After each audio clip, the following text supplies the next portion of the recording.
Hello students, आज के video में मैं आपको एक्सप्लेन करूंगा that is numerical question of chapter 11। हम लोग क्लास 9 साइंस का चैप्टर 11 कर रहे थे that is work and energy.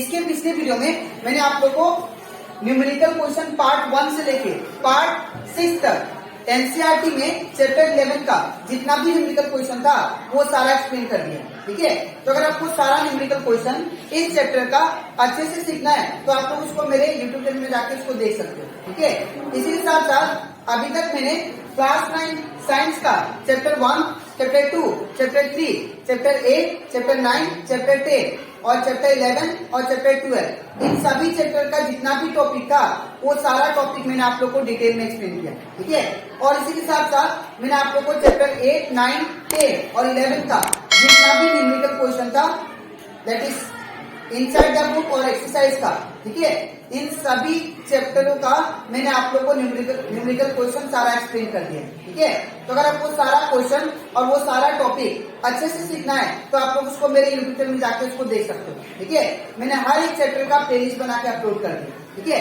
तो स्टार्ट करता है। यहाँ पे हम लोग जो न्यूमेरिकल क्वेश्चन है, आप लोगों का क्वेश्चन नंबर 9 है, ये हम लोग एक्सरसाइज का लिए और पेज नंबर 158 का है। ठीक है, इसमें दिया गया है क्वेश्चन नंबर 9 में a certain house hold has consume 250 units of energy during a month. मतलब 1 मंथ में एक सर्टेन हाउस का, एक पर्टिकुलर हाउस का जो यूनिट आता है, ठीक है, इलेक्ट्रिसिटी बिल में वो कितना आता है दैट इज 250 यूनिट्स। ठीक है, पर मंथ 1 मंथ में। ठीक है, तो how much energy in this in joule. तो ये जो 250 यूनिट्स है ये इसको आपको जूल में कन्वर्ट करना है। ठीक है, कितना जूल एनर्जी कंज्यूम किया है सर्किट सब वो हाउस में वो आपको निकालना है। ये आपको यूनिट में दिया हुआ है लेकिन आपको जूल में कन्वर्ट करना है। ठीक है, अब यहाँ पे मैंने आप लोगों को लास्ट क्लास ही बताया था, यहाँ पे यूनिट का मतलब होता है दैट इज किलोवाट आवर।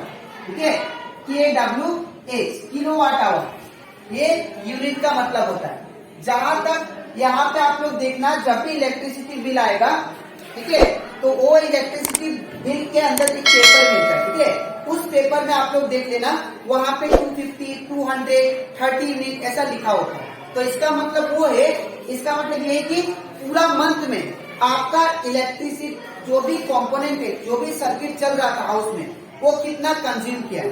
ठीक है, वो टोटल यूनिट आपको लिख के देता हूँ। ठीक है, और उसके हिसाब से आपको दैट इज पेमेंट करना पड़ता है। ठीक है, तो यहाँ पे यूनिट का मतलब क्या है दैट इज किलोवाट आवर। ये आपका क्या है, एनर्जी का यूनिट है। ठीक है, तो यहाँ पे हम लोग इसको 250 यूनिट को जूल में कैसे कन्वर्ट करेंगे ध्यान से देखिए। सबसे पहले हम लोग लिखेंगे यहाँ पे वी नो डेट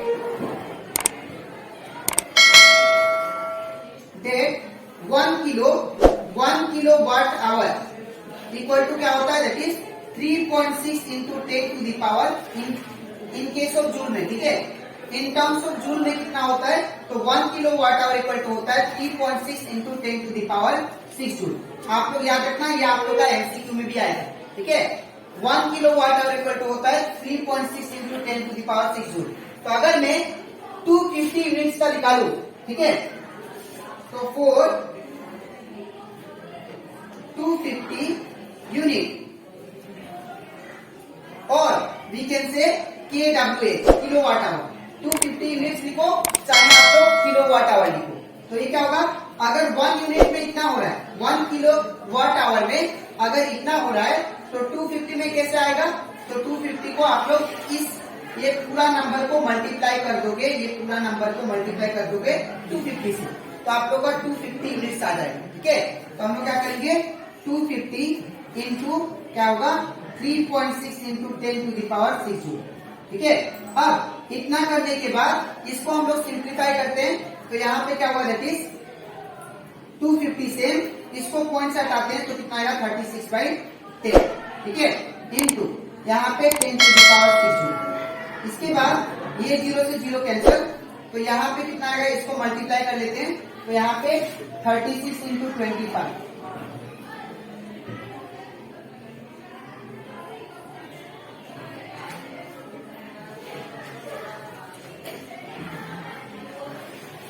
तो यहाँ पे कितना गया 25 इंटू 36 गया दैट इज 900 इंटू यहाँ पे कितना है 10 टू द पावर 6 जूल। ठीक है, तो इसका मतलब दैट इज 250 यूनिट में, ठीक है ना, 250 यूनिट में कितना जूल एनर्जी कंज्यूम कर रहा है, that is 900 into 10 to the power 6 joule in terms of joule. ठीक है, तो यहाँ पे इसको आप लोग और लिख सकते हो, ये अगर जीरो को हटाना है आप लोग को तो 9 रहेगा। अब ये जीरो अगर आप लोग को हटाना है तो यहाँ पे जीरो क्या हो जाएगा, यहाँ पे प्लस हो जाएगा। ठीक है, इंटू क्या लिख सकते हैं 10 टू द पावर, यहाँ पे 6 है तो 2 जीरो और 1 जाएगा, क्या लिखेंगे 1। ठीक है, तो दैट मीन्स 250 यूनिट किसके बराबर आ गया, that is 9 into 10 to the power 8 joule. ठीक है, तो यहाँ पे आप लोग क्या निकालना था, that is the energy, therefore the energy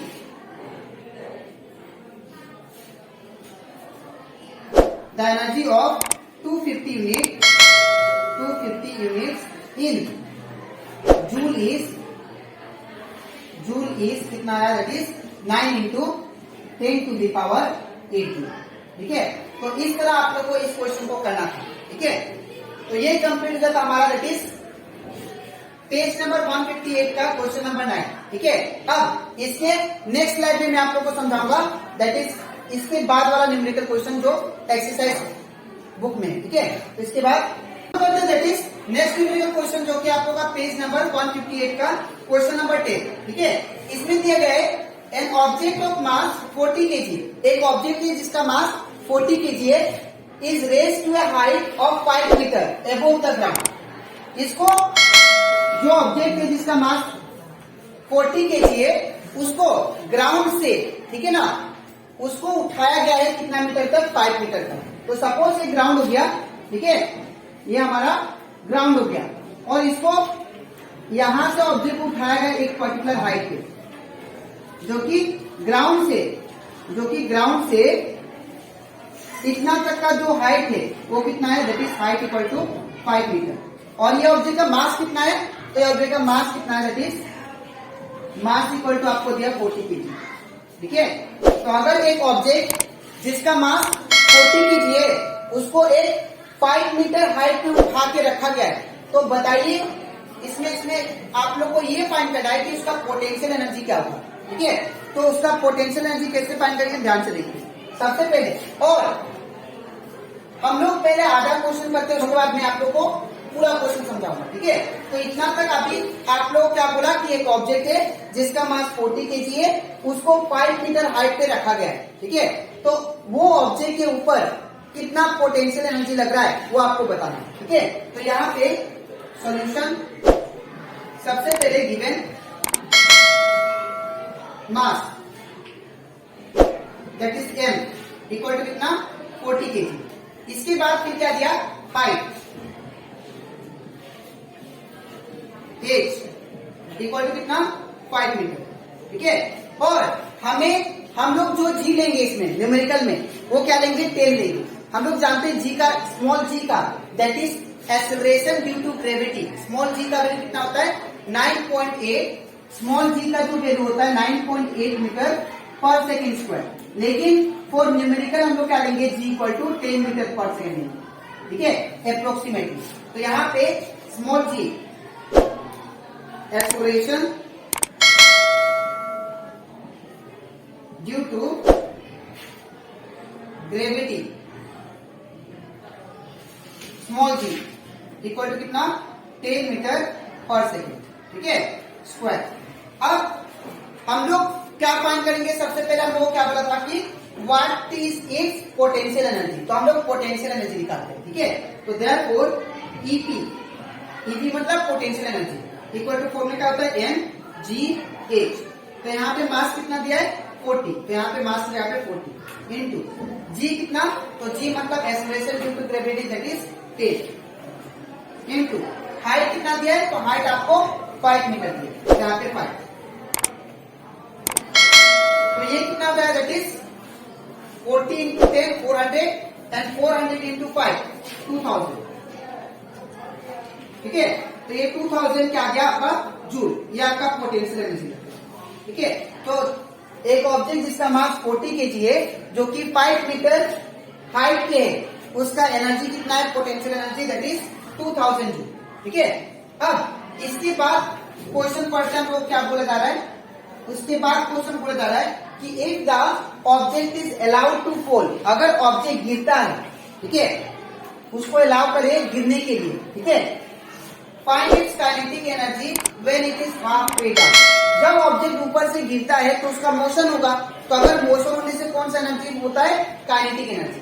तो जब ऑब्जेक्ट हाफ पे आ जाएगा, मतलब ये तो 5 है टोटल, तो ऑब्जेक्ट जब हाफ पे आ जाएगा इतना डिस्टेंस पे, तब उसका काइनेटिक एनर्जी क्या होगा वो आपको निकालना है। ठीक है, तो यहाँ पे लिखेंगे,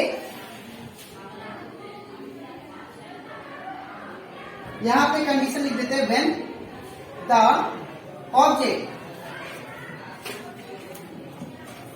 object is half way down. अगर ऑब्जेक्ट हाफ आएगा, ठीक है, मतलब हाफ पे आ जाएगा, तो यहाँ पे जो हाइट होगा, जो कि 5 मीटर दिया है, वो हाइट कितना होता है, दैट इज 2.5 मीटर। ठीक है, तो यहाँ पे क्या होगा, दैट इज 5 का आधा कितना होता है, हाफ कितना होता है, दैट इज 2.5 मीटर। लेकिन मास जो है वो चेंज नहीं होगा, जितना मास पहले था वही मास चेंज रहेगा, दैट इज 40 केजी। ठीक है, तो मेरे पास m है, h है, लेकिन हम लोग को काइनेटिक एनर्जी चाहिए, तो हम लोग जानते हैं काइनेटिक एनर्जी E के इक्वल टू होता है हाफ m b स्क्वायर। मुझे b चाहिए और m चाहिए, तो मेरे पास m तो है लेकिन b नहीं है। ठीक है, तो मैं क्या करूंगा, यहाँ पे सबसे पहले b निकालूंगा। ठीक है, और एक बात यहाँ पे याद रखिएगा, जब भी ऑब्जेक्ट ऊपर से नीचे गिरता है तो उसका जो इनिशियल वेलोसिटी होता है वो कितना होता है, 0 होता है। ठीक है, जैसे कि मार्कर है, अगर मार्कर को मैं गिराऊं तो मुझे इसको रफ्तार नहीं देना पड़ेगा, सिंपली इसको छोड़ देना पड़ेगा। ठीक है, इसको छोड़ देना पड़ेगा। तो मैंने क्या किया, मार्कर के ऊपर कोई रफ्तार नहीं दिया, कोई वेलोसिटी प्रोवाइड नहीं किया, तो इनिशियल वेलोसिटी कितना होगा, 0। ठीक है, तो यहाँ पे इनिशियल u इक्वल टू क्या होगा, 0, और b हम लोग को फाइंड करना है। ठीक है, अब यहाँ पे हम लोग अब इक्वेशन लगाते हैं। ठीक है, और यहाँ पे जो स्मॉल g का वैल्यू है वो भी चेंज नहीं होगा। स्मॉल g का वैल्यू मैंने जैसे 10 लिया है, यहाँ पे भी हम लोग क्या लेंगे, 10, तो स्मॉल g इक्वल टू 10। ठीक है, तो 10 मीटर पर सेकेंड स्क्वायर। ठीक है, अब हम लोग वेलोसिटी निकालते हैं। ठीक है, तो according to kinematic equation, according to kinematic equation क्या जानते हैं, v square minus u square equal to 2x। ठीक है ना, अब इसके बाद हम लोग करेंगे, अब v का वैल्यू हम लोग को फाइंड करना है, तो v square same minus u का वैल्यू कितना, तो u का वैल्यू 0 है, तो यहाँ पे 0 का स्क्वायर इक्वल टू 2 का 2 इंटू, अब यहाँ पे a का वैल्यू कितना दिया है, तो a का वैल्यू यहाँ पे दिया दैट इज a, मतलब यहाँ पे g लगेगा। ठीक है, आप लोग यहाँ पे g लिख देना, बिकॉज हम लोग ऑब्जेक्ट ड्यू टू ग्रेविटी बात कर रहे हैं। ठीक है, इसलिए यहाँ पे g लिखना। अब g का वैल्यू कितना है, दैट इज 10, तो यहाँ पे 10 होगा इंटू s मतलब दैट इज हाइट, s मतलब डिस्टेंस होता है, तो ऑब्जेक्ट कितना डिस्टेंस पे है, ये जो डिस्टेंस है ऑब्जेक्ट का कितना है, दैट इज हाइट 2.5 मीटर, तो इस हाइट मतलब डिस्टेंस। ठीक है, तो यहाँ पे क्या लिखेंगे, यहाँ पे आप लोग h लिख देना। ठीक है, तो यहाँ पे क्या होगा 2.5। ठीक है, अब इसके बाद इसको सॉल्व करते हैं। ठीक है, सॉल्व करने से पहले आप लोग इसको नोट कर लेना, मैं वो डायग्राम रफ कर लूंगा। ठीक है, तो यहाँ पे इसको रफ कर देता हूँ, आप लोग पोज करके इसको ड्रॉ कर लेना। ठीक है, अब इसके बाद क्या होगा, यहाँ पे दैट इज v स्क्वायर का v स्क्वायर माइनस 0 का स्क्वायर 0 इक्वल टू, अब ये 2 10 जा 20 इंटू, अब इसको जब पॉइंट से हटाएंगे तो क्या होगा 25/10, तो ये 0 से 0 कैंसिल, तो यहाँ पे v स्क्वायर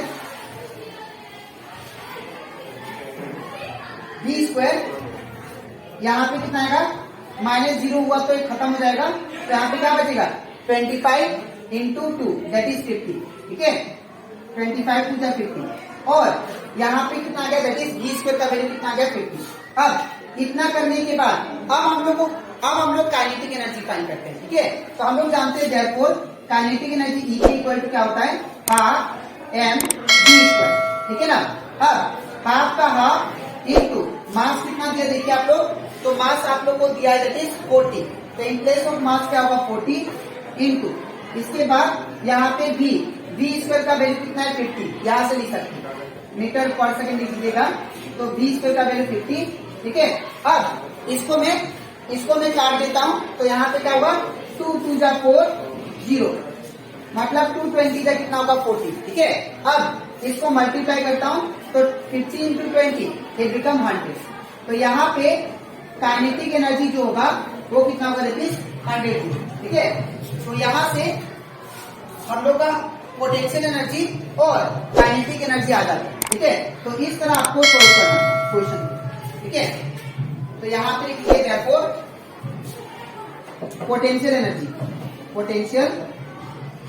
एनर्जी कितना है दैट इज 2000 जूल और kinetic energy that is 100 joule, ठीक है। तो ये कंप्लीट होगा हमारा दैट इज एक्सरसाइज क्वेश्चन का पेज नंबर 158 का क्वेश्चन नंबर 10, ठीक है। तो आज के वीडियो में मैंने आप लोगों को एक्सप्लेन किया that is 2 numerical question, that is exercise page number 158 का question number 9 and question number 10, ठीक है। हाँ, इसके नेक्स्ट वीडियो में मैं आप लोगों को एक्सप्लेन करूंगा देखिए बाकी जो न्यूमेरिकल क्वेश्चन बचा है वो सब, ठीक है। तो आज में इतना ही, मिलते हैं नेक्स्ट वीडियो।